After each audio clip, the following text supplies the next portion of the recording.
Good evening, folks, and welcome to the live stream. Sorry we started a little bit late today. Had some problems offline, but ready to go now. So I want to start off saying thanks so much to James Gillen for that super chat. Angela Rayner is always right. Tory scum. Hi, Max. Love you. Thanks so much for that, James. I have to be careful what I say about the Tories now, it seems.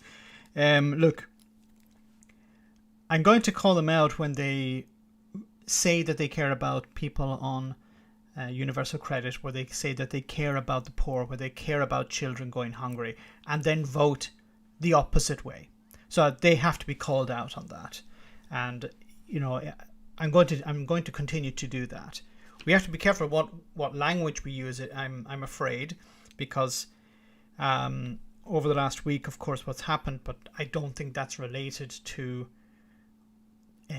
the language that's been used.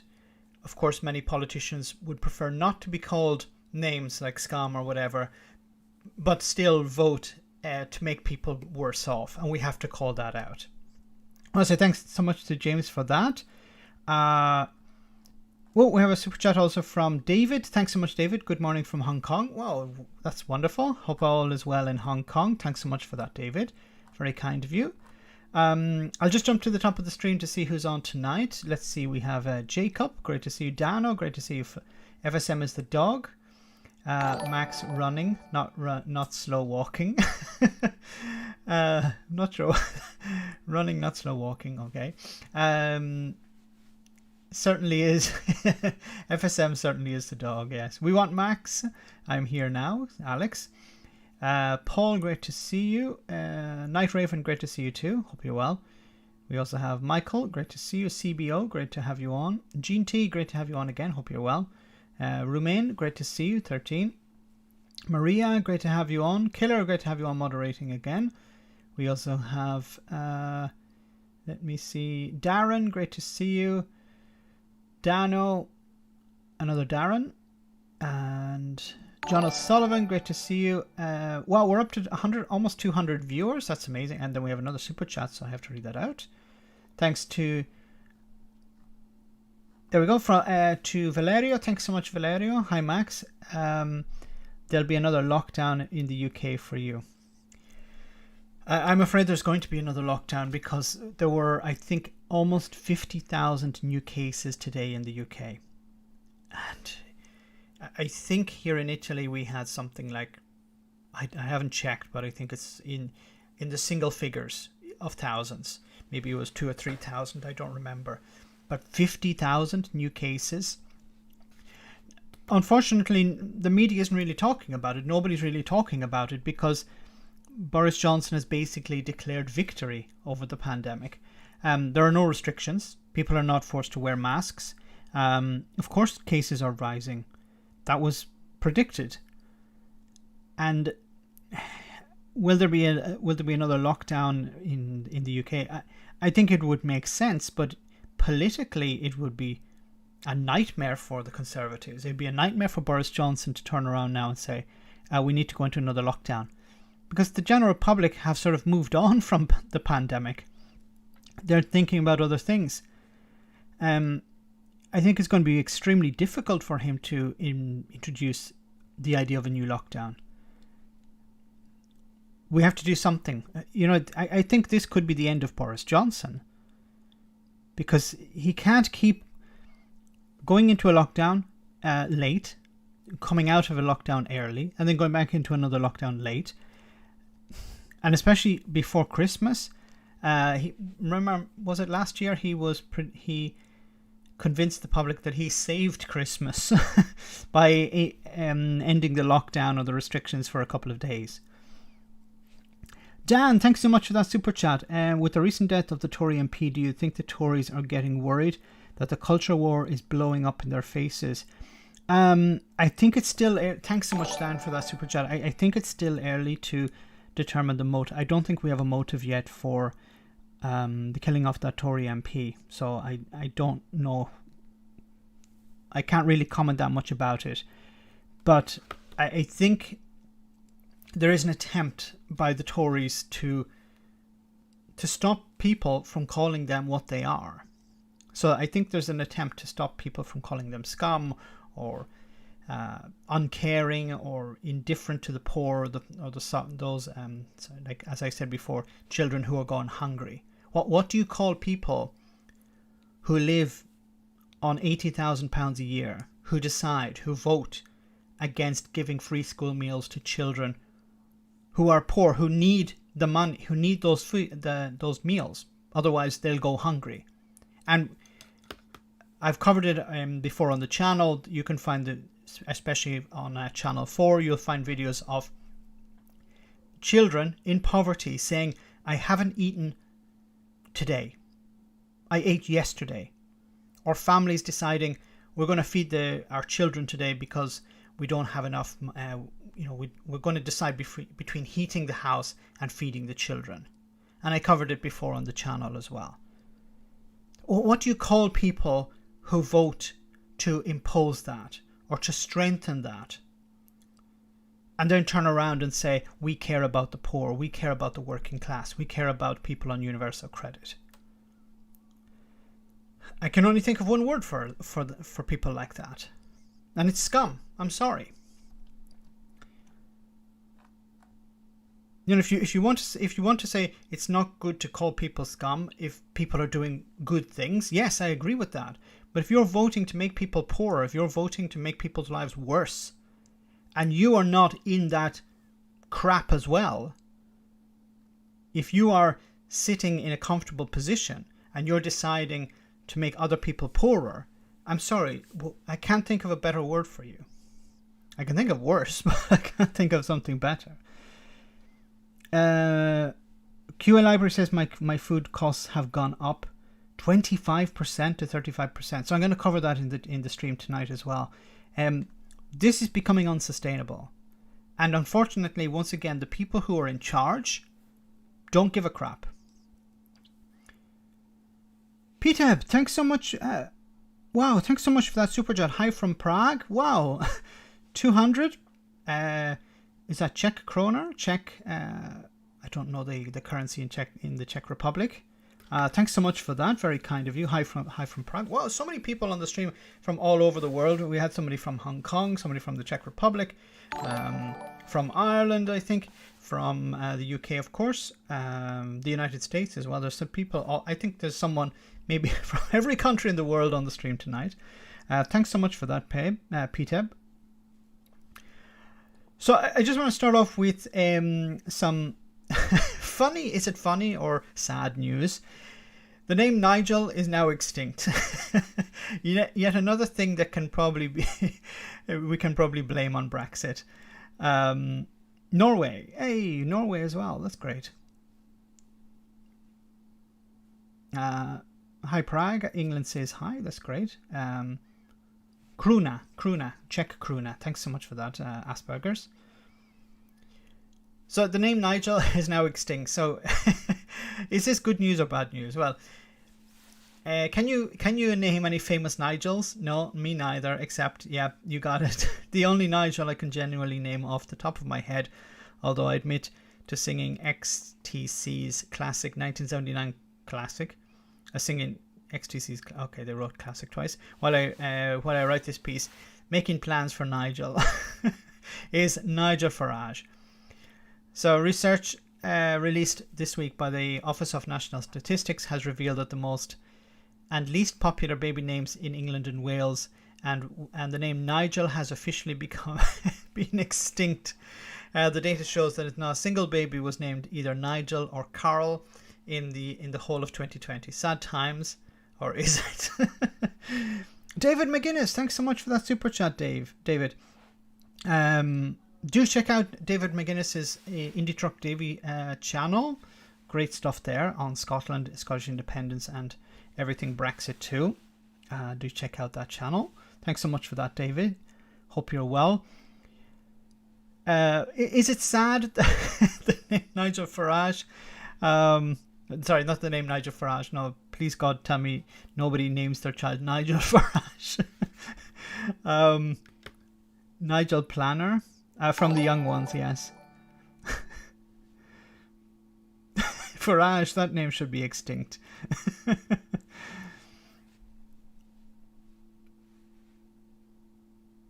The Scandinavian crew is Scandinavia crew is strong tonight. That's true. But is it sad that there are no more Nigels? Nigel Farage is responsible for that. I don't think it's going to go extinct, but it's definitely in retreat, a bit like Brexit. And I hope you guys saw the video today where Nigel Farage was held to account by a journalist in Ireland on RTE News, I think it was, where she played the video of Farage going up the Ra. And I wanted to ask you guys, do you think Farage said up the Ra because he didn't know or he didn't care? Nigel Mansell, yes. Nigel Devonport, Nigel Havens. Southern Spain, yay! Great to have you on, Susan. We're only making plans for Nigel. Nigel Bruce. Yeah, more Inconsequential is right. Yes, more babies were named Lucifer than Nigel. Oh, Lucifer is a cool name. You're worldwide, Max. Yay, Fanatica, I am. It's amazing. The channel, when I started out doing live streams, I think there were about 5 people on the live stream, and I knew all of them. And then maybe somebody dropped in by going, what the hell is this thing? And it was embarrassing. Okay, I know it's hidden away somewhere. It probably still exists on the interwebs, but it was a bit embarrassing. Nigel Hawthorne, a great actor. Okay, let's move on. So away from the Nigels. So global shipping disruption could last another 18 months, UK boss warns. The head of Braemar Shipping Services warns that the sea of global issues could mean up to 2023 before the situation is fully resolved. Oh, DC, thanks so much for that super chat. Have you seen the Scottish independents have been trending on the top of Twitter for the last week and then ran up to COP26? No, I haven't seen that. That's really interesting. I think we're getting probably. Yeah, people are interested in Scotland because COP26 is being hosted there, and people are wondering also about Scottish independence because, people heard about the independence referendum back in 2014, and they're probably wondering. I'm talking about people outside the UK and maybe outside Europe who don't normally follow this, but I imagine they are very interested in, well, will Scotland become independent? Are they still interested in independence? So that's probably why it's been trending. Or Scots are saying, look, let's use COP26 as a boost for Scottish independence. Thanks so much for that super chat, DC. Crucis Signatus, I hope I pronounced that correctly. Maximus, how long before the Sharks turn on Jihad Johnson? It's a very good question. Thanks again for that super chat. A very interesting question, a good question, and unfortunately every time I think, yeah, this has to be it, it's not it. This is the moment, it's not the moment. And unfortunately I think there's still some gas in the tank. What I mean by that is I still think Boris still has the mojo. If you look at the opinion polls, yes, the Tories are up and down.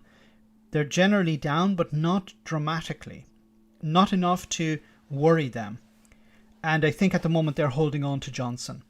Now, if there's another lockdown, I think it's going to be extremely unpopular for him. But I don't think it's going to be enough to get him booted out.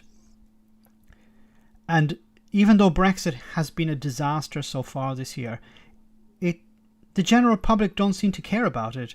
I don't know if you also saw that video where they were interviewing people outside the petrol station. The people were waiting in a queue for petrol because of the shortages, because there aren't enough drivers. And they were responsive, yeah, I voted for Brexit, but I still support it. Even the guy who said that he had been to Spain and he described what was happening in Britain as an embarrassment, he still supports Brexit. Like, how do you get through to people like that? These are the same sort of people who would say, yeah, I voted for Boris because I like his style. Or I voted for Boris because he's a man of the people. You can't get through to these people, unfortunately. Thanks for that super chat. Love the icon too. Claudio, thanks so much for that. Wow. Keep fighting the good fight. Big hug from Portugal. Hey, thanks so much for that. Sending you a hug back from Italy to Portugal. Hope you're well there, Claudio. Thanks so much for that. Very kind. Thanks so much for the support, guys, tonight. Greatly appreciated. So it says here the global shipping services firm has told Sky News that it would be another 18 months before the industry weathers the sea of challenges causing massive disruption to the supply chain. Something I have in a video dropping tomorrow that something we haven't heard a lot about recently is just in time. Now, those of you who aren't familiar with just in time, those of you who are, you can correct me in the comments if I'm making any mistakes on this. But just in time operates with, in a sense, like just in time. So instead of having massive stores of raw materials or products or components, imagine you're making a car. In the past, what they would do is they would have a warehouse, put all the components they need in the warehouse to make, for example, 1,000 cars, and then they would build the cars on site. Instead, what's happening now is you're having very complex supply chains, which include just in time. So instead of having a massive storage, you say, okay, we're going to build 5 cars today. What do we need? We need these parts. And you order them today for tomorrow, or today for this evening, or something like that. And the parts arrive just as you need them. So you don't actually need to store them. With Brexit, this has finished, because with just in time, you need to be able to predict pretty much to the minute when you're going to have the goods, when they're going to arrive. And Brexit has killed that. Now, there are advantages and disadvantages with just in time, but generally, more and more companies have been moving to that because it saves them money, because you don't need to pay for massive storage. And you only build what you need. You only construct what you need. Oh, did I miss a super chat?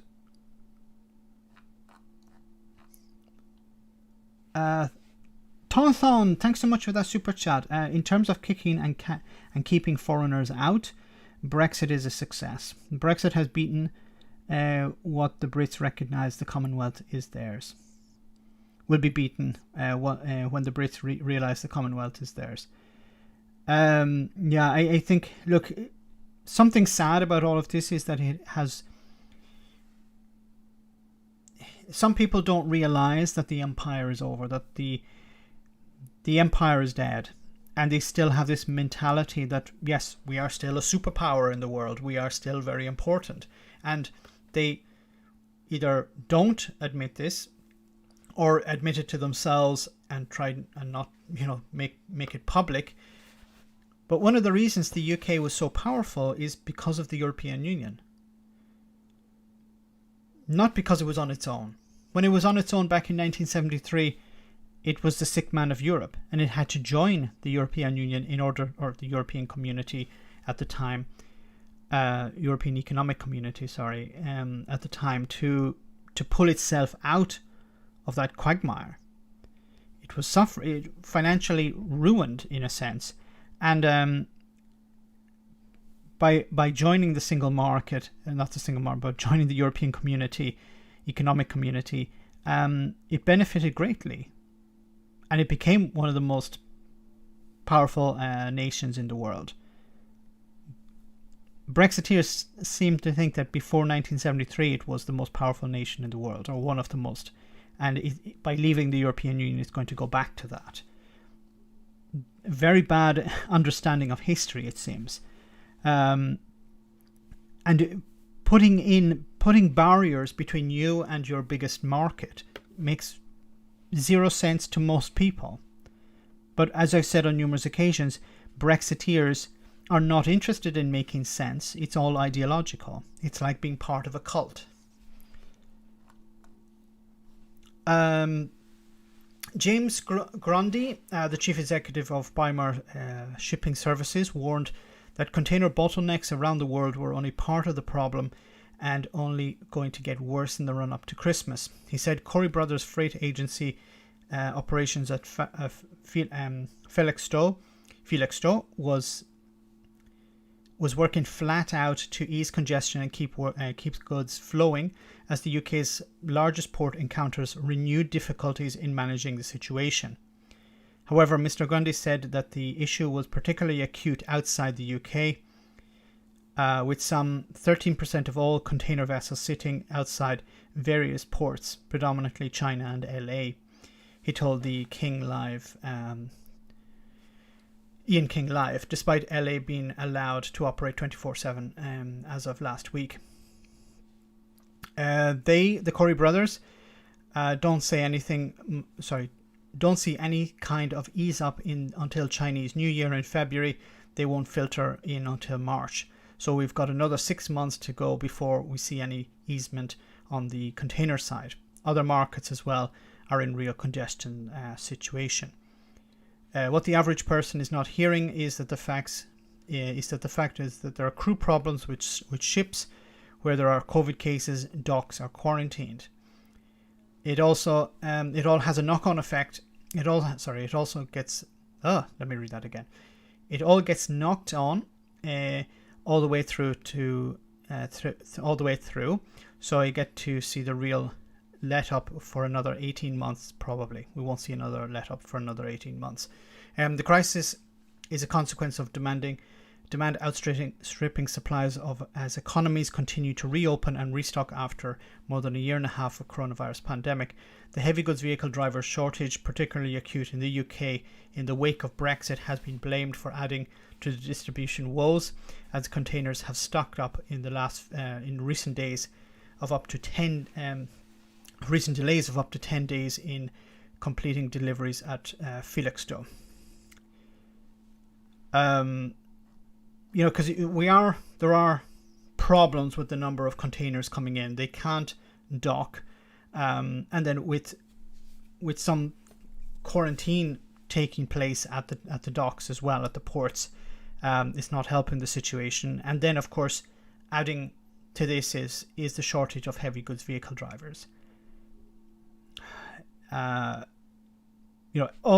countries seem to be suffering some sort of issues with this, but then Britain decided to make the situation even worse. Tom Thorne, thanks so much for that super chat. No, Max, it's not that. The Commonwealth people are not foreign to the UK. They are Brits too. The Brits must recognise that.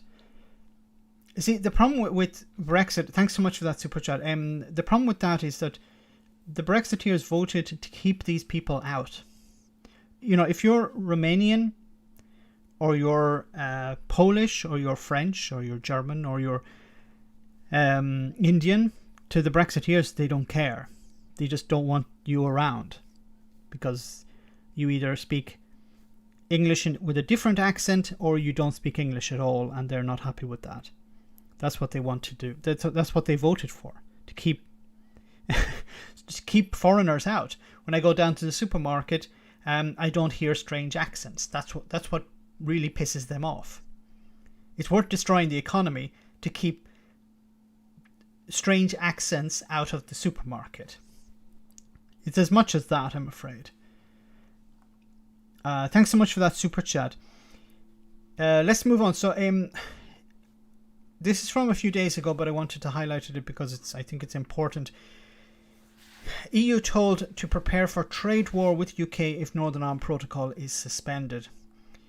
So it says some EU member states are said to be pushing for the bloc to retaliate if the UK suspends arrangements agreed for Northern Ireland in the Brexit deal. According to the Financial Times, France, Germany and the Netherlands have all been most vocal in demanding EU Brexit negotiator Maroš Šefčovič begin contingency planning for a potential trade war.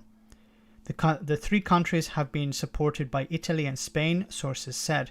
Retaliatory measures being talked about could include limiting the UK's access to the EU's energy supplies. That's not good. Bringing in tariffs on Britain's exports, which are already going down the toilet, or even suspending the trade agreement altogether. It comes after the Brexit Minister, Lord Frost, said the UK government may try to suspend parts of the Northern Ireland Protocol by invoking Article 16. Under the deal agreed between the UK and the EU, the protocol allows Northern Ireland to stay in the single market for goods, preventing a hard border with Ireland.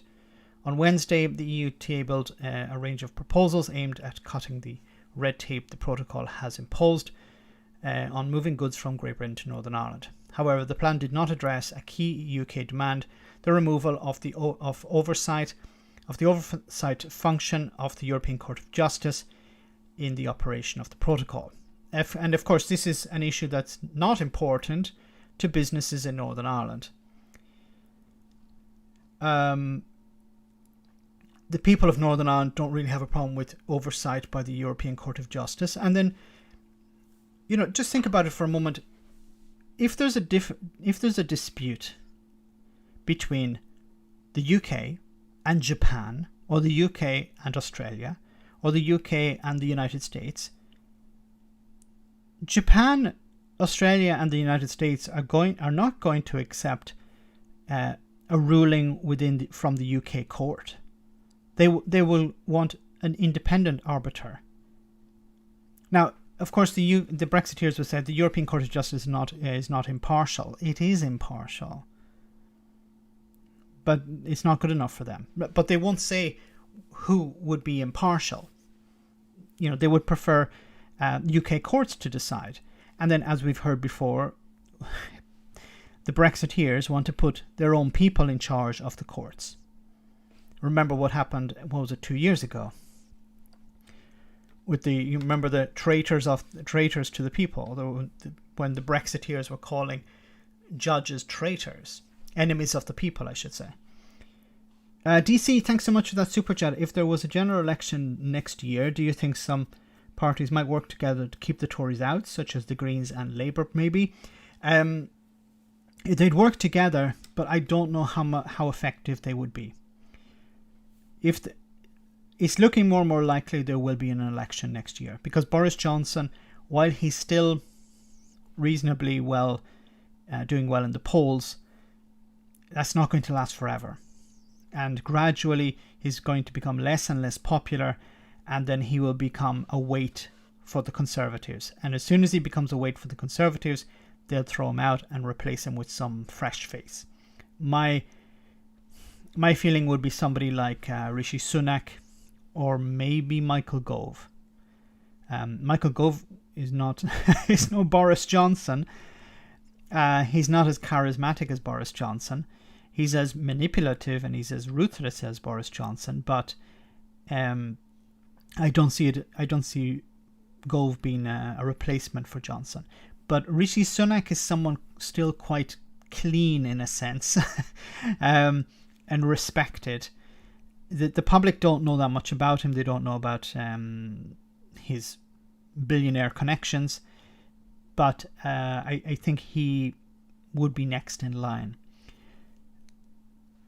But what your question is about, would the Labour Party and Greens or someone else be able to get the Tories out? Unfortunately, at the moment, if there was an election held tomorrow, polling seems to point that the Tories would still hold a majority of about 30. Now, I don't know if that's under a reasonable case scenario or a best case scenario. The Labour Party are not going to win a majority. That's almost impossible. You would need a massive, massive swing, and those things don't happen very often. And the problem is that Boris Johnson is not toxic at the moment. You could have a massive swing if Boris Johnson was toxic, but if you look at the polling, if you look at opinion polls on leaders, Boris Johnson is still quite popular. He's not well liked, of course, within the Labour Party, but he's pretty well liked in the Conservative Party. Conservative supporters, Conservative voters are still pretty much behind Johnson, even though there's a disaster with the pandemic, even though there's a disaster with Brexit. So I'm afraid they would have their work cut out for them if they were to replace the Tories. There would have to be a massive swing, and they would have to work really well together. There'd have to be a lot of tactical voting. So tactical voting being, of course, where there's the possibility, a better possibility of a Labour candidate winning, the other candidates stand aside or don't campaign. And the same for the Labour Party. If there's a Lib Dem has a better chance of winning against the Tory, the Labour candidate either stands aside, which I don't think is possible because they need to change their party constitution, or at least not campaign, or tell voters, yeah, I'm going to put myself forward, but you really should consider voting for the Lib Dems, for example, or the Greens. The objective must be to get the Tories out. After that, of course, introduce proportional representation, and then you can sort of say goodbye to the Tories altogether. Because what's holding the Tories together is power. But under proportional representation, they would be in serious trouble, and you would likely see the party split up. You would have the pro-European wing, you'd have the lunatic fringe clown car wing, you'd have some sort of moderates, you would have the sort of crazy COVID people, the Steve Bakers, the ERG, these types of people. So they would set up their own party likely, because there's more possibility of them maintaining some sort of support. First past the post helps a lot of Conservative MPs. First past the post goes, those MPs are high and dry. Thanks so much for that super chat. Let me make sure I didn't miss any others. Just go back up. Okay. Thanks very much for that. So the idea that there's going to be a trade war, you don't go into it. There are no winners in a trade war, only losers. And of course, in a trade war, the UK against the European Union, we know who's going to come out the worst. If you read the Express, of course, the European Union would be destroyed in a trade war. But the fact that the European Union can source goods within the European Union, doesn't need to import stuff, or if it wants to, it can negotiate good prices on goods from abroad, from outside the EU, then it's not going to suffer to the same extent as the UK would. The UK is an island. The worst thing you can do as an island is start a trade war. Because where do you get your goods from? The European Union tomorrow could say, okay, we'll close the port at Calais. What would that do? It'd be massive disruption. Just think about it for a moment. Goods coming in from the European Union into the UK are not being checked. They're being basically waved through. Why? Because the government doesn't want to see shortages. And also perhaps they don't have the staff available. Remember, Boris Johnson was promising to hire 50,000 customs officers. I don't think we haven't heard about any. He's probably at 27 or maybe 127. So, guys, I want to move on to the next topic here. We'll come to that in a moment. I want to share this video. So, I think it was today. There was a number of senior people from industry were invited to give evidence at a select committee in the House of Commons. And the head of the Food and Drink Federation, Ian Wright, told MPs something shocking about prices, about inflation. Let's hear what he had to say. So those shortages are the first thing. The second thing is inflation.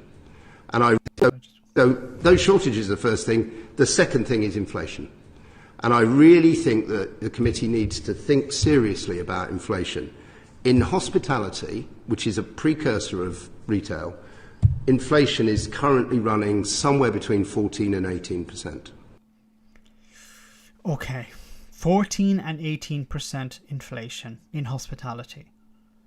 Now, the Brexiteers will turn around and say, well, that's great because people in hospitality are earning more money. That's driving up, they're earning more money, so that's increasing inflation. That's not a problem.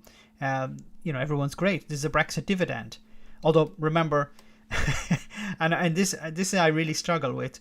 Brexiteers would say the shortage is causing wages to go up, which is, of course, a Brexit dividend because of Brexit. And then in the next breath, they would say, no, but the shortages have nothing to do with Brexit. So Brexit is only good at delivering good things, but not bad things. Even if those good things and bad things are basically the same thing, the same source. But inflation of 14 to 18%. That is terrifying. Now, I think I'm probably the oldest person in the room. I was at university in 1977. I don't know why you laughed there. I think that was... I was just looking at my colleagues. Oh, right, sorry, I thought you were laughing. Mr. Wright. I thought you were laughing at my age.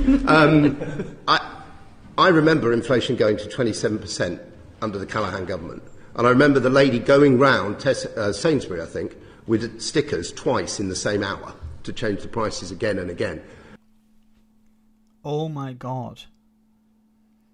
I don't know if you guys heard that. The lady in Sainsbury, the shop assistant or the person stacking the shelves, was going around twice a day changing the prices on stuff on the supermarket. Now, of course, Brexiteers would say, this is okay because we just need to buy more, or we just need to buy less, or just skimp a bit, or, you know, don't go to the supermarket so much. If it upsets you, don't go to the supermarket. We really cannot go back to that. It took us 15 years to recover from that, and it's terrifying for us and for everybody who is suffering from, you know, if the Prime Minister is, as I know he is, serious about levelling up. No, the Prime Minister is not serious about levelling up. He's serious about talking about levelling up, but he's not actually serious about levelling up.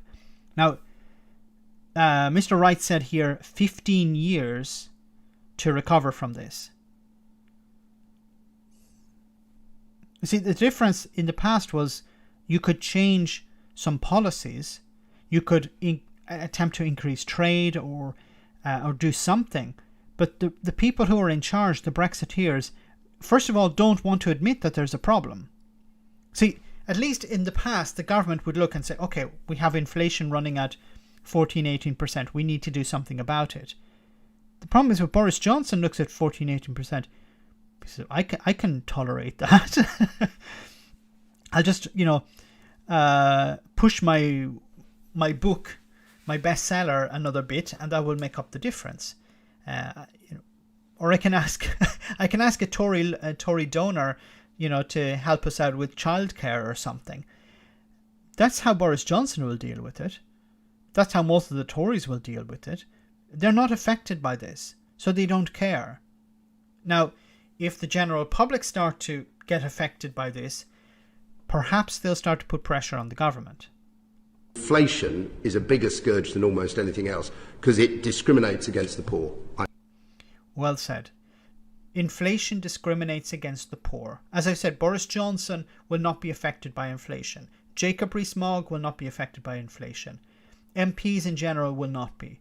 But the poor will. Because if you're going into a supermarket and you're buying a loaf of bread for 35p and tomorrow it's 50p, and you're on a fixed income, you're on universal credit, and your income has not increased as it's fixed, and your universal credit has not increased aligned with inflation. How many times on this channel have I highlighted how Tory MPs voted against increases in welfare in line with prices? Almost every MP. I actually struggled to find a Tory MP who voted against measures to link welfare payments with prices. That's the minimum you could do. At least people would stay above water. Like if house prices are going up, food prices are going up, energy prices are going up, all of these things are going up, inflation is rising. The least you can do for people who are on welfare, people who are on universal credit, people who are on disability, is to increase it with inflation. I believe it should be more than that.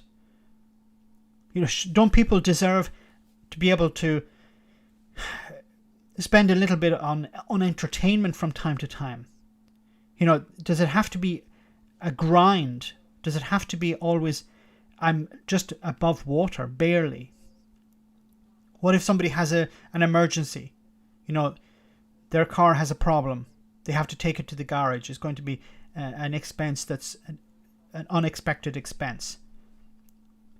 If you're on universal credit or on a fixed income, you can't deal with those sort of things. What happens if you go to a loan shark? You go to get out a loan from a bank or from some sort of enterprise, or you have to borrow money from friends or from family.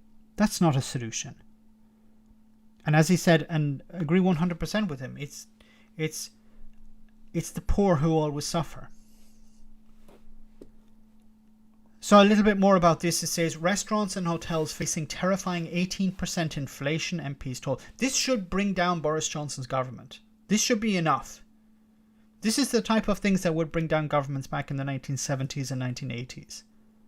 But as I've said on numerous occasions, Boris Johnson is not just covered in Teflon, I think he's pure Teflon. Supply chain chaos, labour shortages and scourge of inflation expected to last years, says Food and Drink Chief. So we've heard from him already. Just a bit more on that. Says restaurants and hotels are wrestling with the terrifying inflation running as high as 18%, bosses have warned. A supply chain disruption and labour shortages wreak havoc in the hospitality sector. Hedgehog Legs, thanks so much for that super chat. Hope you're well, Max. Enjoy a refreshing drink on me. Thank you so much. And keep up the good work, Hedgehog Legs. I've seen the videos that you posted on Twitter. The protests and everything. Keep up the good work. You're doing a great job there. Thanks so much again for that.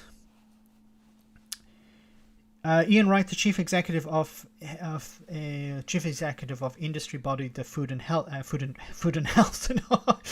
Drink Federation, told MPs on the Business, Energy and Industrial Strategy Committee that the rates bode ill for the retail industry. In hospitality, there is a precursor of retailer, which is a precursor for retail. Inflation is currently running somewhere between 14 and 18%. That is terrifying.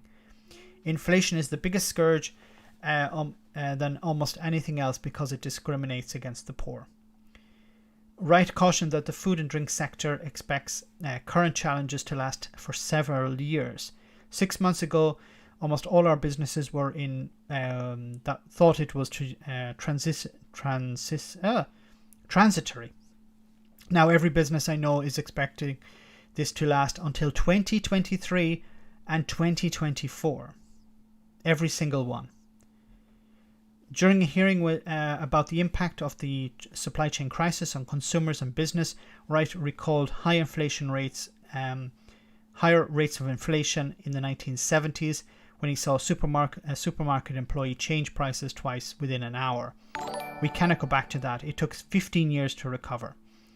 Food and drink producers have been squeezed by a combination of higher prices for raw materials, soaring wages because of shortages, increased costs for transport amid the heavy goods vehicle driver shortage, and rising energy bills. Everything is hitting them at the same time. Patricia Gordon, thanks so much for that super chat. Hey, thank you very much. Very kind of you. Inflation in the UK hit 3.2% in August, rising from 2% in July, according to the Consumer Price Index inflation. And this, of course, happening at the same time as the universal credit uplift is removed. How, go back to what I said at the beginning of the stream. Teflon causes cancer, by the way. I stand by what I said.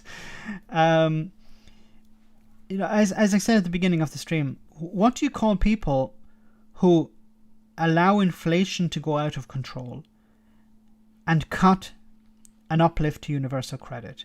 The pandemic isn't over. They said this was brought in during the beginning of the pandemic as a temporary measure. And there were 50,000 cases today.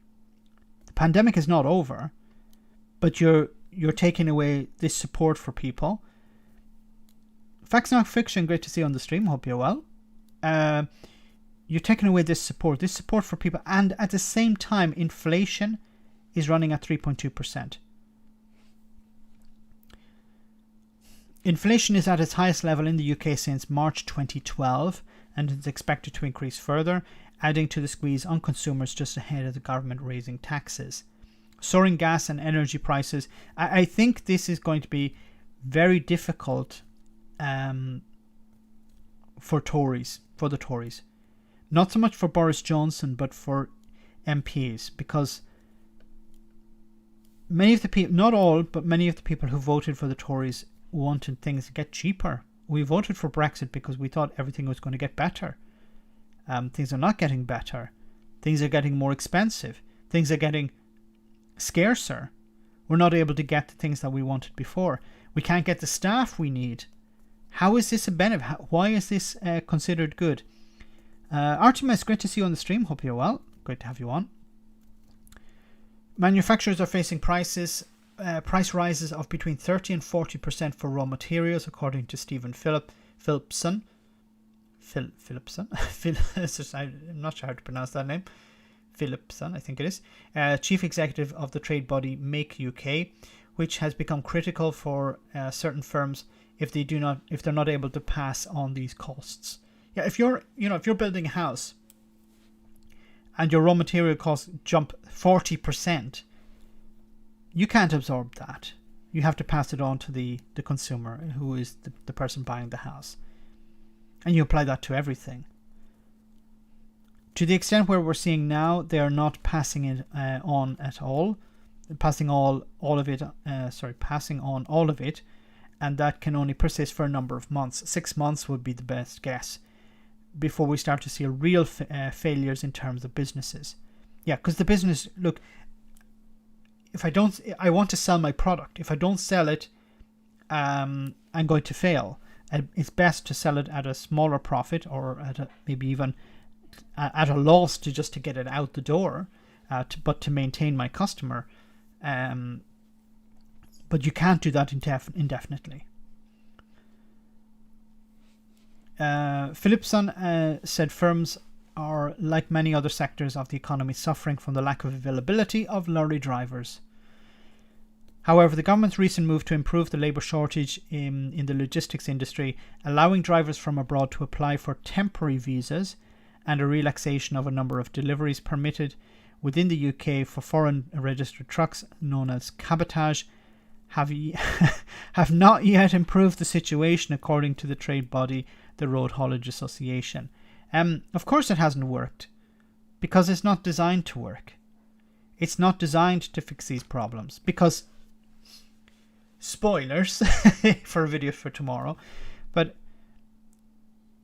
if you allow drivers back in willy-nilly, as they would have implied it before, if you allow drivers back in from Poland, from Hungary, from Czech Republic, from abroad generally, from the European Union, the racists will not be happy.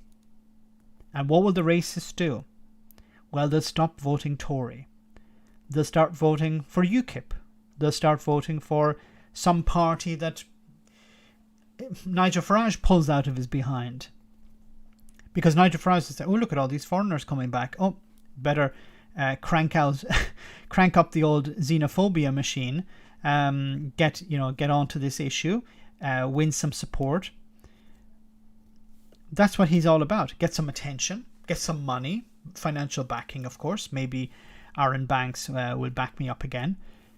That's what it's all about. And the Tories are extremely afraid of losing these racists to the likes of UKIP, or the Brexit Party, as it was before, as it was after, or this new one, Reform UK. At the moment, they're very small and they have zero impact. But if this becomes an issue, a very serious issue, an issue pushed on the public on a daily basis, then there's a possibility that someone like Farage could be back causing problems. And the Conservatives would prefer the country to go down the toilet, but to keep their voter base. Remember, it's always about protecting the party. It's never about protecting the country, protecting workers, protecting ordinary people. They don't even come second or third. It's there at the end of the list. First is the party. Protect the party. That's it. Everything else comes a very distant second.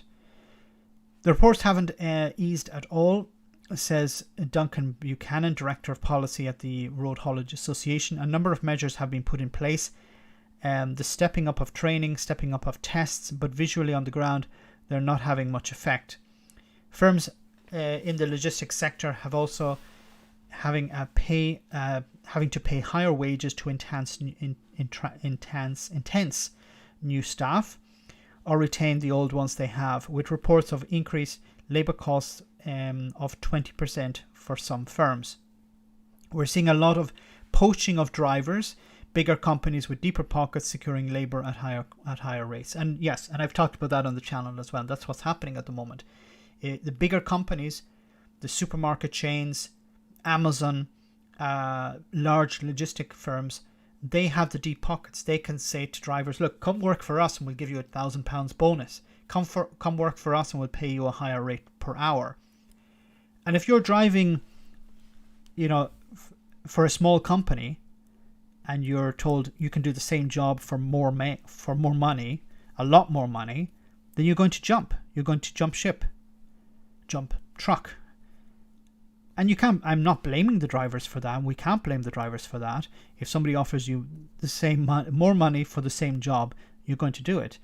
But what's left behind is the company is then short of drivers, and it folds, or it has a knock-on effect somewhere else. So as we've seen, there's a shortage of drivers to pick up rubbish, bin lorries. There's even talk about perhaps a shortage of ambulance drivers, because some of them maybe have the qualifications also to drive heavy goods vehicles. That would be a nightmare scenario. Although I don't know if that's really the case. Our belief is that the readjustment in wage levels has been generally welcomed in terms of attracting more drivers, is likely to be suppressed by the cabotage behaviour.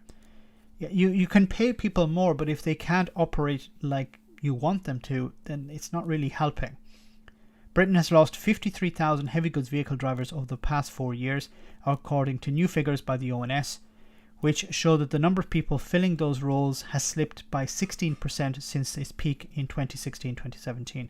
The majority of the losses, which include a net fall of 42,000 UK nationals and 12,000 EU nationals, came during the pandemic. Yeah, so you had, of course, a massive drop during the pandemic. A lot of people said, look, I don't want to do this job anymore. And of course, many EU nationals went back to their countries and then could not return. And then they can't return because now of these new immigration rules. Guys, so we're about halfway through the stream, so I'm just going to change the topic a moment. But before we do that, let's have a comedy moment. So I hope you enjoy this, just to lighten the mood a little.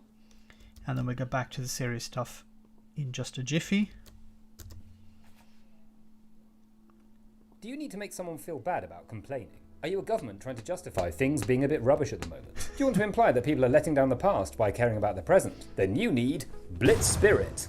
Just one application of Blitz Spirit, or BS for short, is guaranteed to wash away all objections and leave your arguments looking shiny and new. I can't find some of the food I normally buy in the shops. At least I don't have to deal with rationing. Yet.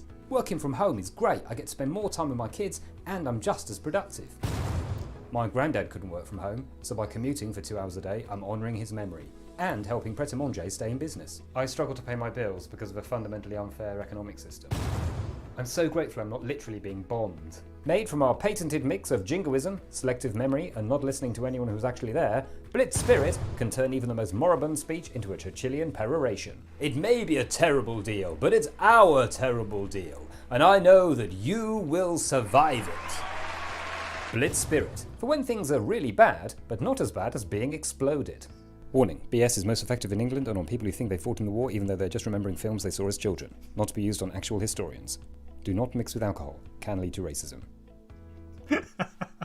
I love this guy, he's fantastic. Okay, let's move on. Labour needs big ideas to win voters back, report warns. So I hope you guys had seen the video that I uploaded recently where Alistair Campbell, former advisor to Tony Blair, gave some interesting advice to Keir Starmer, the leader of the Labour Party, on how to win elections, or how to at least do better than he's doing at the moment. So it says here, Labour will fail to win back voters who deserted to the Tories at the last election until it's much clearer about their core identity and driving purpose, according to a new report based on the detailed interviews from former supporters. Okay, there are some problems, I think, dealing with former supporters, people who switched to the Tories back in 2019, because I think a lot of it is down to Brexit. Most of it is down to Brexit. But the idea that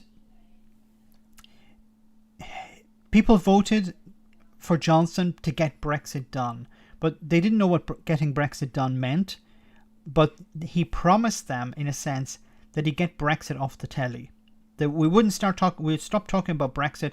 We'll move on from Brexit. We'll start going back to bread and butter issues. And of course, a lot of people believed him. A lot of people wanted to believe him. And I think a lot of people were just tired of Brexit. Yeah, we're hearing about Brexit all the time. Oh, it's a pain. Can we talk about something else? Can we talk about things that are important? Important to me, for example. And that's why I think a lot of them voted for the Conservatives. Because in a sense, they didn't vote for the Conservatives. They voted for Boris Johnson getting Brexit done. And then we saw how that turned out. The analysis by Renaissance, a new group chaired by the frontbencher and MP from Aberfan, Stephen Kinnock, finds that people who voted Labour previously had switched to the Conservatives in 2019 will not be convinced to return to the fold by new Labour policies, but instead want big ideas and themes spelling out what the party actually stands for. And I agree with this. People voted for Boris Johnson because he had an idea. It was a stupid idea, but it was still an idea. It was a vision. Get Brexit done. It wasn't just a slogan, but I think it was also a vision, because people believed it would get this horrible thing out of the way. Night Raven, thanks so much for that super chat. Donation for the Get Keir Personality Fund. Yeah, I think he needs a personality. I think he would be a good prime minister. I think he'd be a good prime minister. It doesn't mean he's a good leader of the Labour Party, but I think he'd be a good prime minister. He would represent Britain on the world stage in a much better way than anyone for the last 15 years. He would do a much better job than any of the recent Tories. I'm exclude Boris Johnson. He's a buffoon. Okay,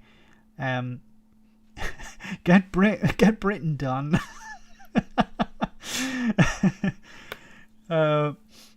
Nice cheeks. I'm not sure what that's about. Does Labour want to win, or do they really want the responsibility of managing this catastrophe? That's a good question. Do they really want to win? I think the party generally do want to win. Of course, there are people within the Labour Party who are not interested in winning, people who are interested just in internal power. And we've seen that demonstrated with the trade unions. Not the trade union members, but the trade union the senior people in the trade unions. When they voted down proportional representation, they were stamping their authority. The Labour Party want to go in this direction. We're not going. We're going to tell you what to do. So those people, even though proportional representation would help the Labour Party, help people, isn't that more important? For me, it's more important. The party should exist to help people, not people existing to help the party. Get Netflix done. Look, maybe the Labour Party just need to secretly hire Dominic Cummings and say, look, you don't say anything, but tell us what to do. Don't say anything to the public, but tell us what to do. Mr. Peter, thanks for that. Nigel up the Farage for Taoiseach. Well, he demonstrated his deep knowledge of Irish history. Once again, how did somebody get away with because I presume on Cameo, I think it's called, you can say, no, I'm not reading out that message. How did Farage not know that what up the Ra meant? He's like, up, Egyptian god.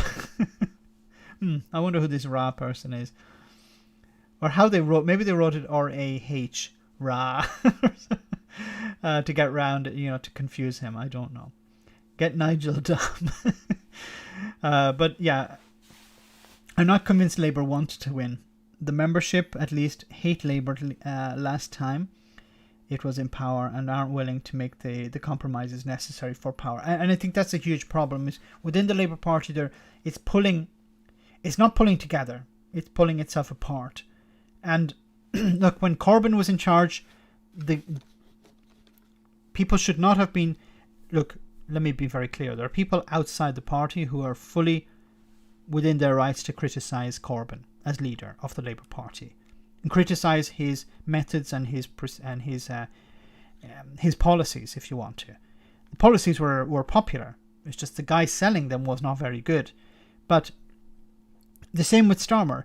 Starmer is now in charge. The Labour Party, if you're a member of the Labour Party, you have to keep your mouth shut, hold your nose, and support the party, support the leader. Because what is the alternative? Oh, we're going to bring him down, we're going to replace him. You're not. But if you were to replace him with who? And you're going to still have the same problem if you replace Starmer with someone else. That person will not be popular with the other wing of the party, and the other wing of the party will see it as a coup against Starmer, and then they're going to fight back, and then the party's just going to tear itself apart. So what you need to do is you need to say, okay, Starmer is the leader now. He won't always be the leader, okay? He will get replaced at some stage, but he is our ticket at the moment. We have to support him. You don't have to like him. You don't have to like all his policies. You don't even have to like any of his policies, but you have to say, we have to get behind him, because who is the alternative? Boris Johnson. There is no... There's only Johnson or Starmer. That's it. There's no other... The Green Party are not going to become the biggest party. The Lib Dems don't have a hope either. You have to decide, okay, Starmer or Johnson. And if you're saying, I don't like Starmer, I'm going to vote against Starmer, then you're automatically in the other camp, I'm afraid. So at the moment you have to say, we have to support Starmer. Now, doesn't mean that you don't criticize what he's doing, but it mustn't be open. If it's criticism, it must be within the party, because it undermines him. You don't see this happening in the Conservative Party. I've yet to hear someone criticize Boris Johnson in the Conservative Party. Haven't heard a criticism of Boris Johnson since 2019. Prime Minister is always right. Prime Minister is always right. Prime Minister is doing his best. Prime Minister was dealt a bad hand with the pandemic. Prime Minister is working through it. When was the last time you heard a Conservative MP criticise Boris Johnson? Or criticise another member of the Conservative Party? I've yet to hear it. Well, in the Labour Party, you have members of the Labour Party attacking Keir Starmer in the media, at the convention, and then you have high-level supporters criticising him as well. PM is out to lunch. Okay, I'll go on. Referring to the in-depth investigation of the view of the lost voters, said Kinnock, we found that the specific policy proposals did little to break through the cycle of cynicism, because politicians are assumed to break policy promises. I don't buy this, because Boris Johnson has lied, and it's famous. He's famous for lying. So at what stage did people say, yes, I don't trust politicians, but I do trust Boris Johnson? I don't get that. Will break party policy promises, and they don't address the fundamental issue of the voter needing to understand Labour's identity and wider motives before giving the party a hearing. The report, while praising Starmer's recent party conference speech, found that among those ex-Labour backers who switched to Boris Johnson in 2019, the Conservatives were seen to have a record of delivery on issues such as Brexit, the furlough scheme, vaccinations, and running the economy since 2010. This is very difficult for the Labour Party to counter, because somebody says, "Well, Boris Johnson got Brexit done." Yeah, it's an absolute disaster, but he got Brexit done. He said he'd get Brexit done. See, we who care about these things, we say, no, but he didn't get Brexit done. It's an absolute disaster. But to the average voter, Boris Johnson said, I will get Brexit done. Brexit is done. There. He didn't actually have to explain what getting Brexit done meant. He doesn't actually have to show you what it would actually look like getting Brexit done or not getting Brexit done. That's unimportant. The furlough scheme, yes, it has worked, and I have commended them for the furlough scheme. I think it should have been extended, and of course, get your don't get your knickers in a twist. I support a UBI, much better than a furlough scheme, a permanent furlough scheme. The vaccinations, once again, the UK is not the highest when it comes to the rollout of vaccinations in Europe. But it's still seen as a success. And the running of the economy since 2010. There are more food banks than McDonald's in Britain at the moment. That's not a success. But then for most people, well, most of us have jobs, and I'm not earning a lot of money, but at least I have a job. Oh, then maybe yes, the economy is doing well. And the criteria for whether the economy is doing well or not depends on who you ask. Also, alarmingly for Labour, the interviews showed that the party's regular criticisms of the Tories for their record on the NHS and for following an austerity agenda were not hitting home with lost voters. Traditional attack lines are having little effect, the report found. Austerity was seen by many switchers as an unfortunate but necessary economic policy. Oh my God. This is painful. Austerity was not an unfortunate but necessary economic policy. It was a completely unnecessary policy. It was the opposite of necessary. It was the wrong policy. When you want to stimulate the economy, you don't take money out of the economy. You pump money into the economy. You pump money into people's pockets. You don't cut services. You don't cut the means for people to get by. That just extends the pain. Of course, the people making these decisions were never going to be affected by austerity in the first place. I don't remember the MP. She was asked on LBC. I forget her name. A Tory MP who was asked, how were you affected by austerity? And she couldn't answer the question. Because if she had to answer the question honestly, she'd say, I was not affected by austerity. Johan, thanks so much for that super chat. Brexit is done. Fallout, another thing. Yes, the fallout of Brexit is another thing. But he got Brexit done. We have to give him that. He didn't explicitly explain what getting Brexit done looked like. But that was enough. Get Brexit. It's when I first heard the slogan, I was floored, because I thought it's perfect in its stupidity. It's perfect in its cynicism. Get Brexit done. You know, whoever came up with that slogan deserved the tens of thousands of pounds, whatever they were paid for it, because it was a perfect slogan. It's simple, stupid, and it does exactly what Boris Johnson wanted it to do. Convince the public that he can get this thing done.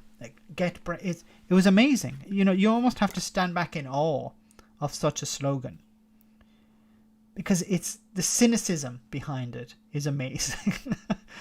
I'm not saying something positive, the complete opposite. It's just really, it's beautiful in its in its horribleness. I don't know the noun for horror. In its horror, it's beautiful in its horror, in a sense. Anyway, let me stop ranting there. So the necessary economic policy, while higher taxes on those earning higher salaries, was viewed as punishing hard work and success. And you have this is taken from the media. This is from the Tory rags, the Express, the Daily Mail, the Sun, for example. And they will of course say, oh look, the Labour Party want to tax success. People who are working hard, earning a lot of money, they're succeeding, they're doing well. Why are we taxing these poor people? We should be taxing poor people. Or we should be taking money away from lazy people. People who are on universal credit, people who don't want to work, people who are, what was it James O'Brien said, feckless work-shy layabouts.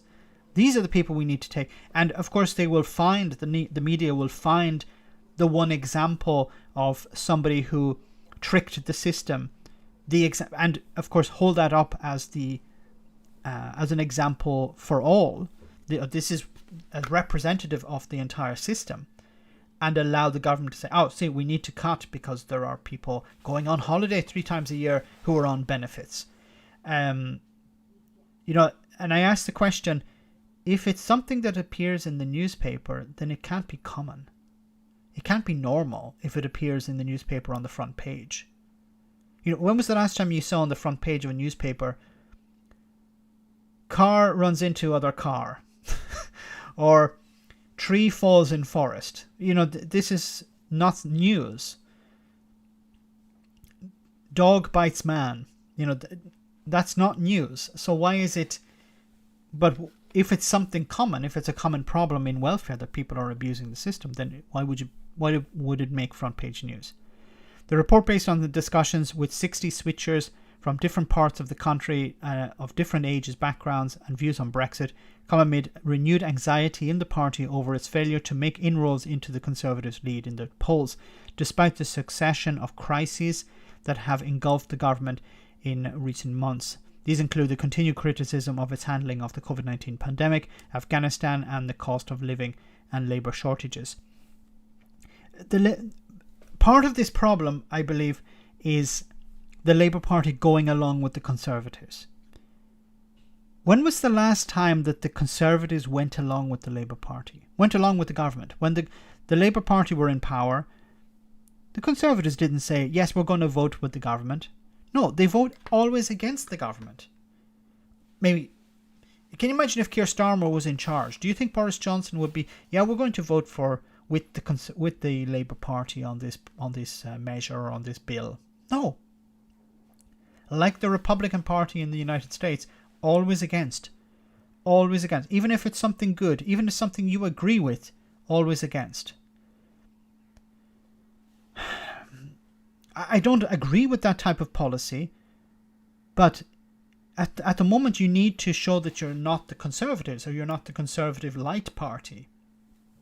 Because if somebody sees, well, Boris Johnson is doing X and Keir Starmer agrees with him on X, then why would you vote for Keir Starmer? You'd vote for the person doing X. In the latest opinion poll for the Observer today, the Tories remain a 4-point lead ahead of the party conference after the party conference season that the Labour Party hoped might see a revival of the party and Starmer's fortunes.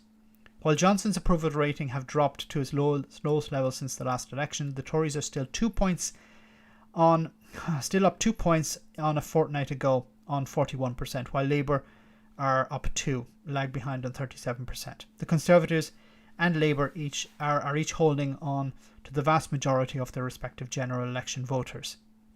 86% of the 2019 Conservatives and 85% of the Labour voters.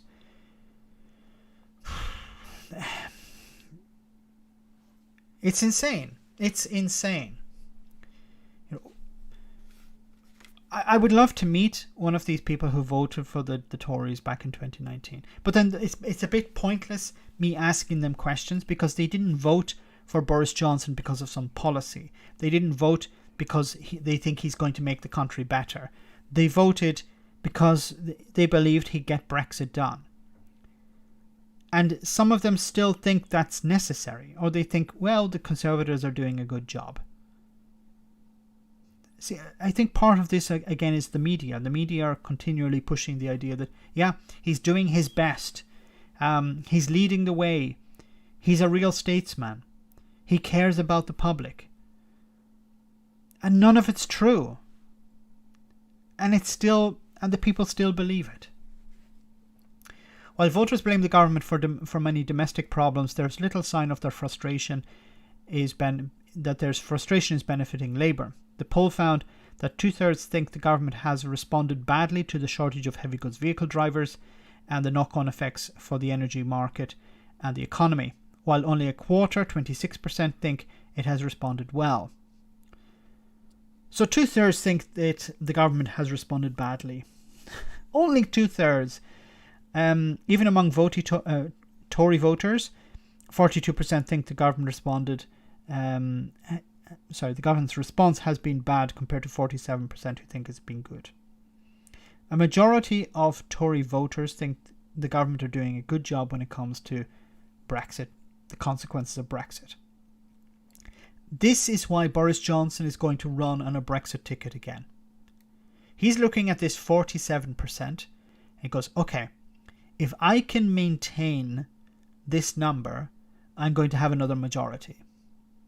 I don't actually have to sell anything. I just have to maintain this number. I have to convince people that, yes, Brexit isn't going great, but it's going to get better. Or we voted, and then maybe use some sort of ideological crap. Yeah, we voted to take back control. We've taken back control. I told you I'd get Brexit done. We got Brexit done.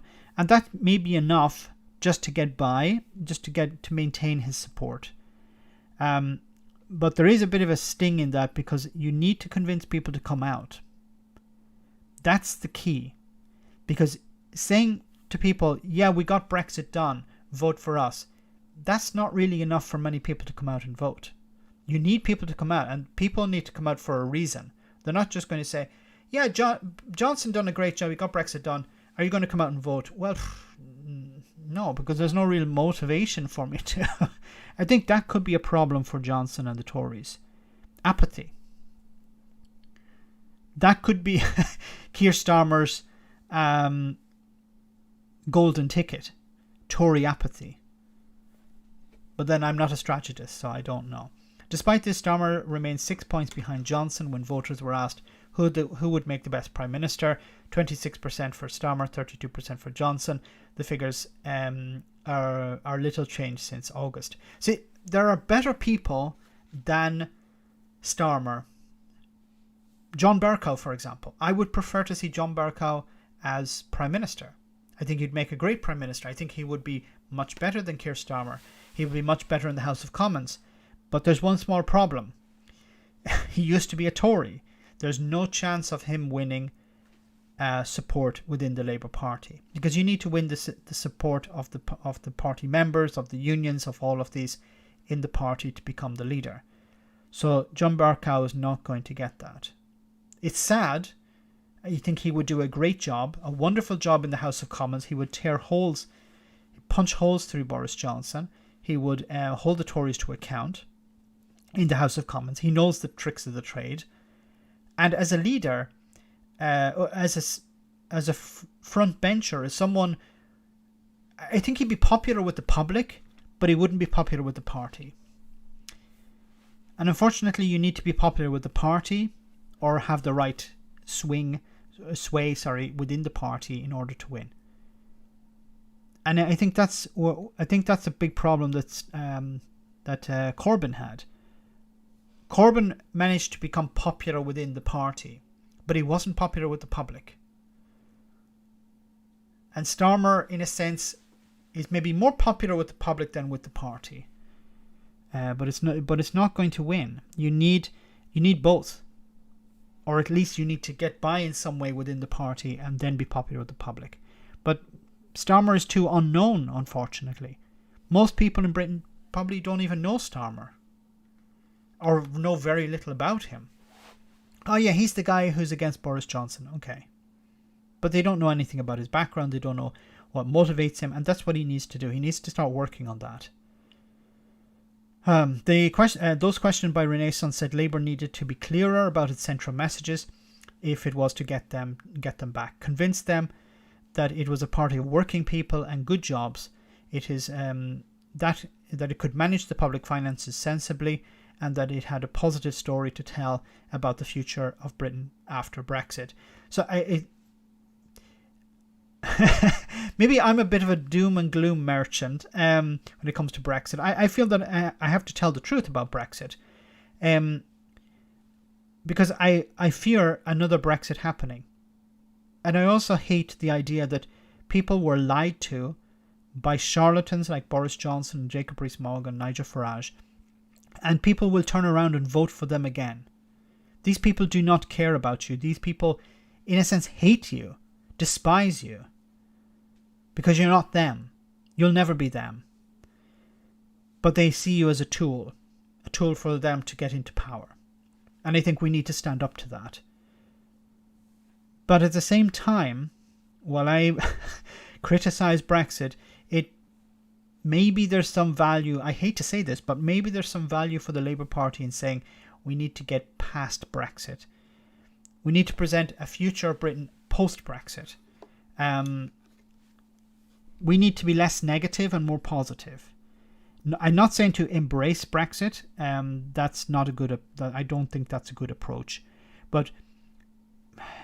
And I'm not a big fan of making Brexit work. But you need to present something that's not so dishonest, but something that will maintain support. I don't know. I'm not a strategist, as I said. Ruth Smith, the Labour MP for Stoke-on-Trent North from 2015-2019, and a Renaissance Advisory Board member, said Renaissance's report gives an important insight into how Labour can rebalance the scales, reaching out to former voters in Stoke, with a focus on good jobs, security, and building a more resilient, proud Britain. If Labour is to rebuild that coalition and to recast itself as a whole new party, the government must, if a party of government, it must re-establish itself as a natural party of places like the Potteries. The report calls on Keir Starmer to prioritise 3 of his major conference speech themes: good jobs, value for money, and security. It also calls for Labour to champion the more resilient Britain, building on Rachel Reeves' make, sell and buy more in Britain policy, in order to tell a wider story about how the Conservatives have left businesses, supply chains, critical national infrastructure vulnerable and exposed to a hostile capital. Yeah, I think it needs to be, we are the fixers. Boris Johnson is the breaker. We are the fixer. I hate this sort of corny crap, but get Keir Starmer to appear like the American politicians in the 90s, roll up his sleeves, or appear. Look, don't do stupid things like reversing a heavy goods vehicle into a wall or whatever. That does not work, okay? But you need to, I don't know, create something, like have him do a video where he's repairing a lawnmower or something that breaks this mold. I think a problem with Keir Starmer is that he appears too polished. He appears too formal, too politician-like. And something like a video. If anyone from the Labour Party is listening, this could be a good idea. It could be an absolute disaster. But I think if it's done right, it could be good. And it mustn't be something very polished. It could be something, like a YouTube video or a TikTok video or something like that.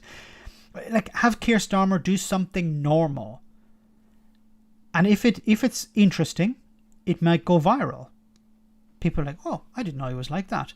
Fixing a lawnmower, or I don't know, hanging a picture on a wall, or I don't know, fixing, repairing a blocked drain or something. I don't know, or a washing machine, something. Okay, and I think something like that would transmit a message to people that, wait a minute, he's just like one of us, and then transmit also this message that he wants to fix things, he wants to repair the problems that the country is facing.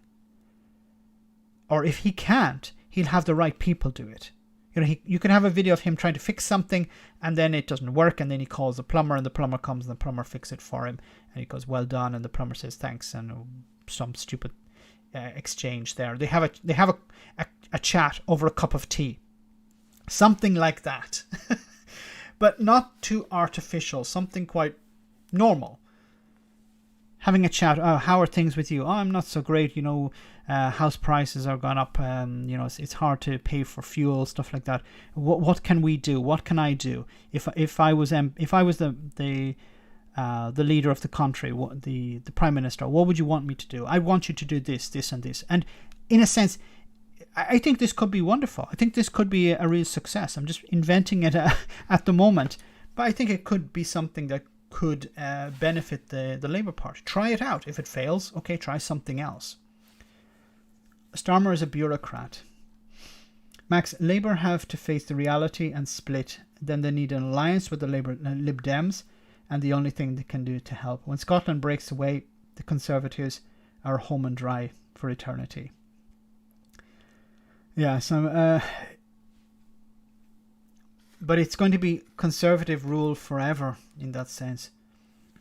Starmer is okay, but okay isn't what we need. No, it's not enough. Starmer is a backstabber. I presume you mean, and soon he is as false as a glass eye. Sack him. See, the problem there, Colin, is replace him with what? There is no one to replace him. I knew it. You're Armando Lanucci. Who's Armando Lanucci? True Labour members will never vote for Starmer. Not after telling MPs to vote against the minimum wage rise.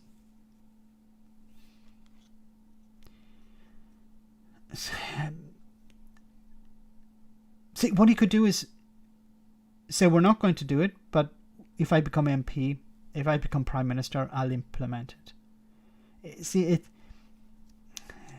there has to be some Machiavellianism taking place as well. I don't like politicians being honest. I think it's damaging to society, it's damaging to democracy. But the alternative is to have Boris Johnson in charge. I'm not saying to lie to the public, but I think you need to be a bit more, how can I say, not flexible with the truth, but I think you need to be able to understand that the party, the inside of the party and the public are two different things. The party members and the voters are two different things. And unfortunately, I think a problem within the Labour Party is that, and this is a problem that is very difficult to overcome, you need to court the supporters in order to become the leader. And then you need to do a complete 180 and then try to court the voters. But the voters have different requirements and different priorities than the supporters do. And as I said before, Jeremy Corbyn was popular with the party, but he wasn't popular with the public.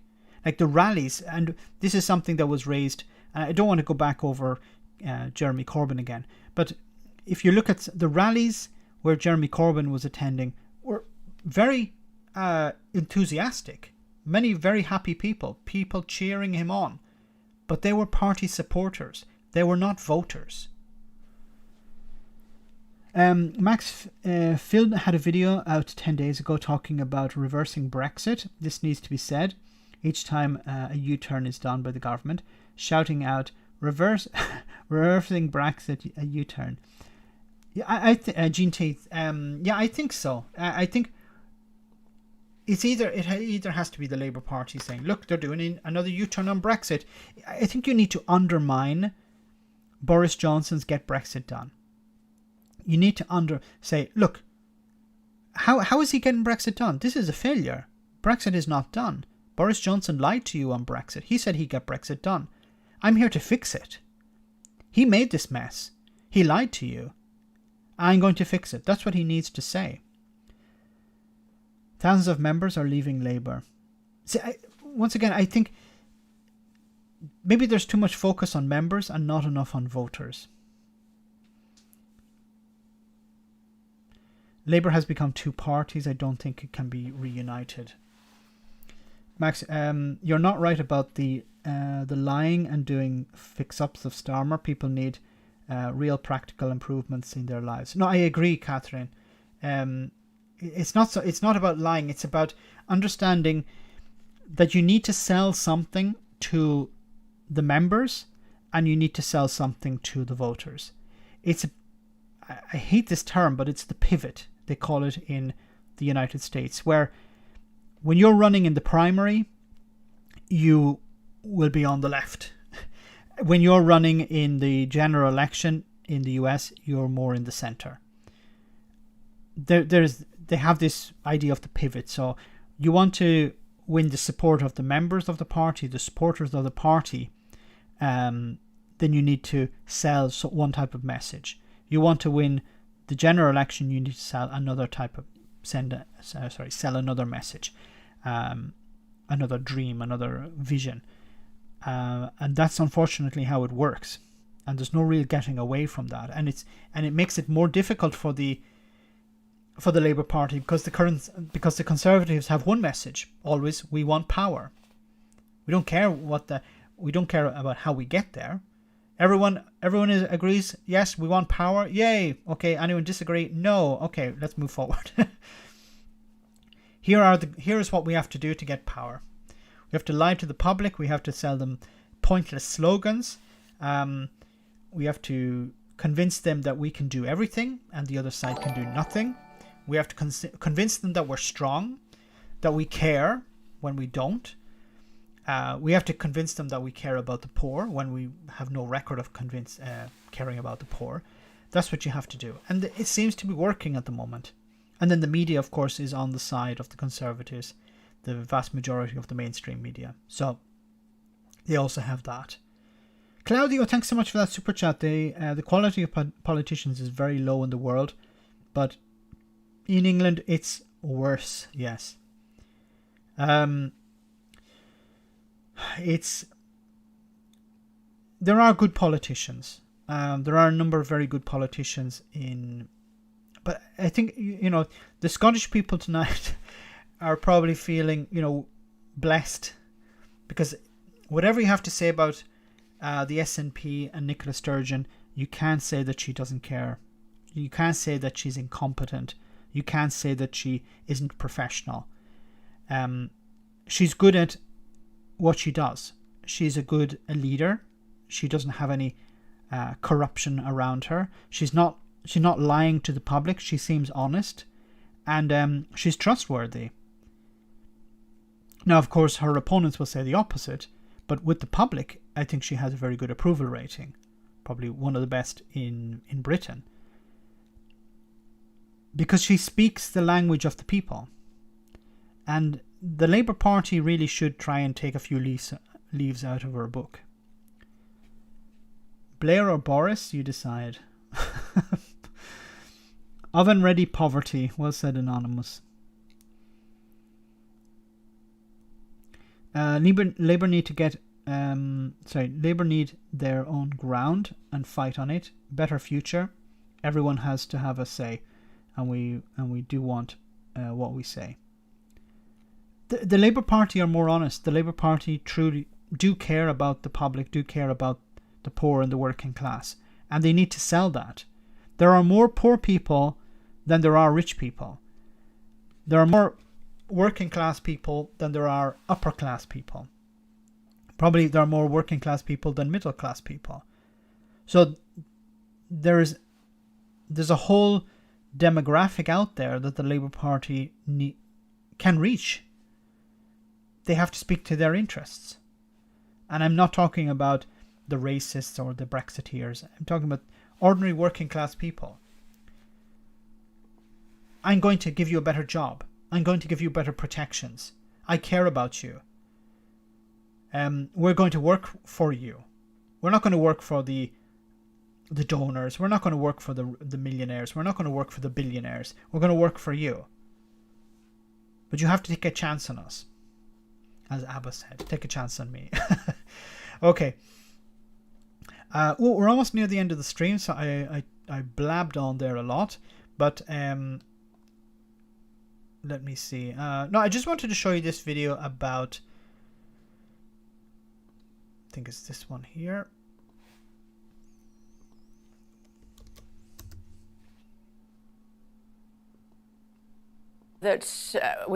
So the government is planning to introduce boiler upgrade scheme where they will install heat pumps. But a problem with the heat pumps is that they're very expensive, and the government are not going to fund the entire cost. And then there's also a problem. There's no point installing a heat pump if the building that it's been installed into is not up to standard. We also need to roll out, certainly as far as you're concerned, and the government will be making the point later on today, are these heat pumps. But it is going to be voluntary, at least for now, is what we heard from the government minister this morning. Do you think that's the right way forward? No, I don't. And I think everyone's in a bit of shock this morning, to be honest, because we all thought that there was going to be a legal requirement by a certain date in the 2030s, whether that's 2032 or 2035, that beyond that date, there would be it would be legally impossible to buy a new gas boiler. Now we're just hearing that the government is backtracking on that. And I think what you can see here really is the impact of an almighty row between the Treasury and Number 10, and the Treasury has clearly won, and therefore the funding that's really required to get these heat pumps into people's homes fast enough simply isn't there. So I think that's one real concern, that we don't have the funding to really scale up at the kind of pace that we need on these heat pumps. And secondly, it seems just such an extraordinary omission not to have put in at the same package a really comprehensive home insulation scheme. We know that heat pumps are only going to work well if your home is insulated, and there simply isn't enough money in this package to properly insulate homes either. So I'm afraid this is yet another of Boris Johnson's, big flagship policies that when you start to look at some of the details, they're simply not there. Once again, Boris Johnson making promises that his Treasury can't honour. Now, surely, if this was an issue that Boris Johnson truly cared about, he would tell the Treasury, you fund it, or Rishi is out the door. I'll replace him with someone else. But Boris Johnson doesn't really care about these things. Boris Johnson cares about the fanfare. Oh look, we're going to install all these heat pumps in people's houses. Yeah, but you won't be able to install it in all the houses because the houses aren't up to scratch. And that's not important. We're going to spend £100 million on this or £10 billion on that. That's all he cares about, is big numbers to distract the public. The heat is on now, guys. Microwave.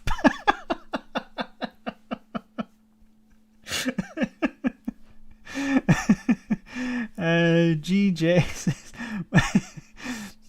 microwave boilers in the future. I hope that's a joke, unless it's something I'm not familiar with, but it sounds a bit far-fetched. Caroline Lucas should be the Prime Minister, and this really is sad because Caroline Lucas could have been the Prime Minister back in 2019 if certain parties had worked together. There was a possibility of having a minority government, and as in a symbolic manner, Caroline Lucas could have been Prime Minister. If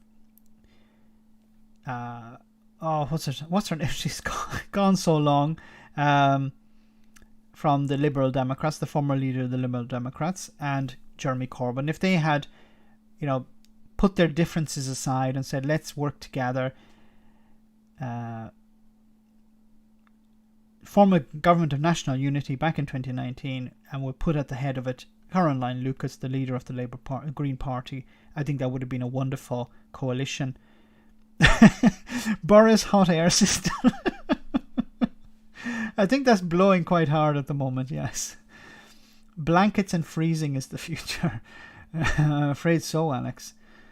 Jo Swinson, yes.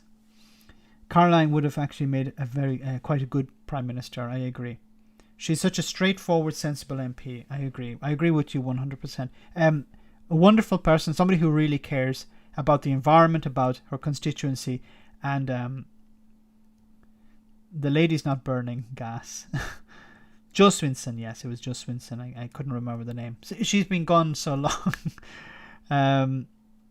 There was a real possibility of forming, but that's all in the past now. Add a coat to your bed if it's good enough for me. It should be good enough for you, says the Brexiteer. Anthony raises a very valid point when it comes to Brexiteers. It's we're not going to be able to get everything we wanted before because of Brexit. Oh, well, then you should get used to eating less. You'll actually lose some weight. See, there's a benefit. Okay. We're not going to have... the price of fuel has gone up. Price of gas has gone up because of Brexit. But it'll force you to use less gas. That means it's better for the environment. See, Brexit benefit. See, Brexiteers can turn every negative into a benefit. Your company is closed. Well, it's probably a bad company anyway. It may give you an opportunity to start a new company. I don't know, selling ration books or something. Printing ration books even. See, every cloud has a silver lining. This is how Brexiteers work. Microwaves will keep you as warm. Very warm. Permanently warm. I'm buying a shawl after the conversation with my sister. Caroline, the Prime Minister we never had. She is the only person I would like to see go to the House of Lords when she retires. She deserved it. I don't need these legs. My arms are strong and I won a competition. Let's freeze for Brexit. It's the patriotic thing to do. Brexit benefit, more British shellfish for Britons. Yes. Even though people don't eat them. No, that's not important. We will have more of them. That's the John Redwood way of thinking. Okay, guys, so I want to we'll finish the stream tonight here. So I want to say a massive thank you to everyone who came on tonight. Thanks so much for all of your supports. Thanks for smashing the like button. Thanks to everyone who sent a super chat. Greatly appreciated. Thank you so much for that. Happier British frostbite. The humor is dark, but it's necessary. And I want to say thanks to everyone who, the moderators, of course, doing a wonderful job as always. So before we finish, we have our one for the road. I hope you enjoyed this video. Let me bring it up on the screen now.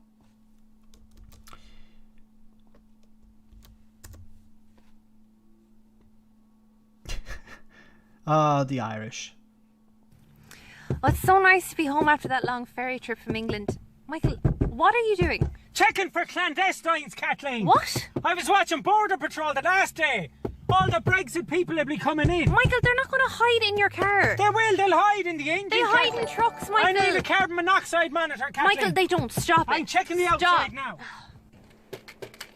Michael, come out, you immigrants. They're not going to hide. Let me up hanging off the sump, They're Kathleen. not going to fit under come the car, out, Michael. Immigrants. Michael. Brexit cunts. Michael, this is ridiculous. Stop. I'm telling you, Kathleen, the immigrants from the... No, they're not. They're not coming. No one wants to... What Huzzah! the fuck? Capital trip, old boy, and slightly more legroom than Ryanair. Damn, it's Sir Ron. Sir Ron is in Ireland. Okay. James, thanks so much for that super chat. Love you, Max. Love you too, James. Thanks so much. Very kind of you just before we finish. Greatly appreciated.